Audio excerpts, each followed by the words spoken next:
안녕하세요. 신의 한수의 김한수 변호사입니다. 짤꿀법. 오늘의 주제는 명절에 왠지 일어날 것 같아 만들어 보았습니다. 이혼각서, 재산포기각서 등 부부간 각서의 효력입니다. 부부간의 사연을 담은 TV 프로그램인 사랑과 전쟁이나 다시 뜨거워지고 싶은 에로 부부를 보면 종종 각서에 관한 에피소드가 등장합니다. 보통 부부 일방 중 한 명이 다시는 그러지 않겠다고 약속을 하며 각서를 써주는 장면이 종종 등장합니다. 그러면 이러한 부부간 각서, 과연 효력이 있을까요? 보통 부부 사이에 작성해주는 각서의 내용은 내가 또 잘못을 하면 이혼을 해주겠다.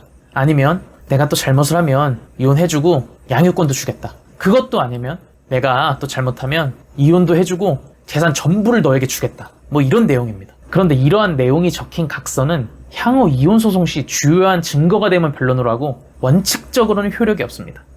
그럼 구체적으로 좀 알아보겠습니다. 먼저 이혼 약정입니다. 우리 민법에서는 반사회적인 법률행위, 그러니까 사회 질서에 어긋나는 계약은 무효로 보고 있습니다. 그리고 일반적으로 혼인이나 이혼, 입양 등의 가족이나 신분에 관한 사항에는 조건을 붙일 수 없습니다.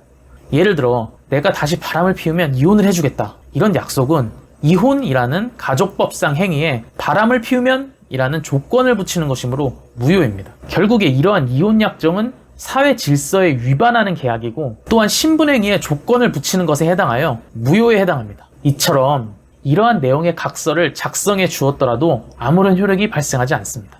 다만 이 역시 향후 이혼 소송 시 상대방의 귀책 사유를 입증할 수 있는 증거는 될 수 있습니다. 다음으로 양육권 포기 약정입니다. 양육권 포기 약정 역시 같은 이유로 무효입니다.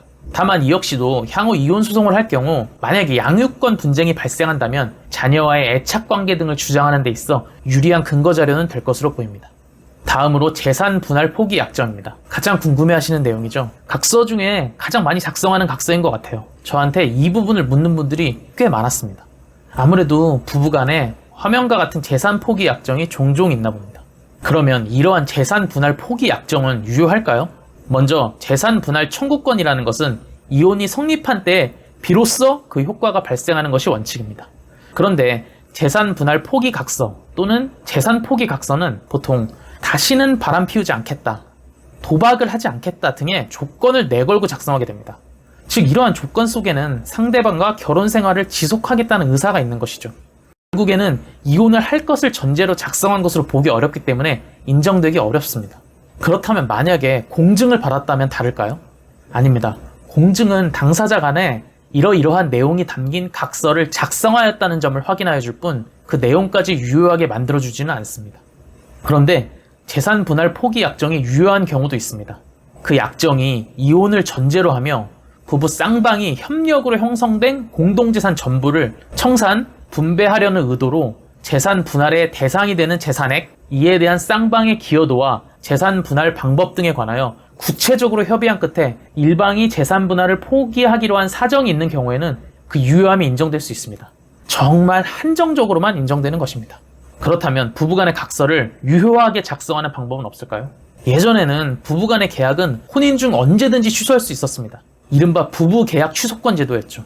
그런데 그것은 현재는 사라졌습니다. 그래서 제대로 된 각서는 비록 부부간이라도 효력이 있습니다. 먼저 이혼 조건을 걸지 말고 쓰는 것이 좋습니다.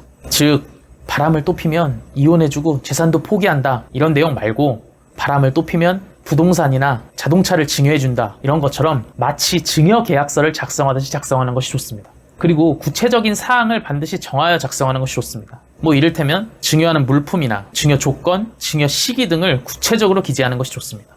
다만 이러한 경우에도 과도한 액수를 요구하는 불공정한 법률 행위를 내용으로 하거나 일방적인 강요나 협박에 의한 각서는 무효임을 명심하시기 바랍니다. 그럼 지금까지 부부간 각서의 효력에 대해서 짧고 굵게 알아보았습니다. 영상 끝까지 시청해주셔서 감사합니다.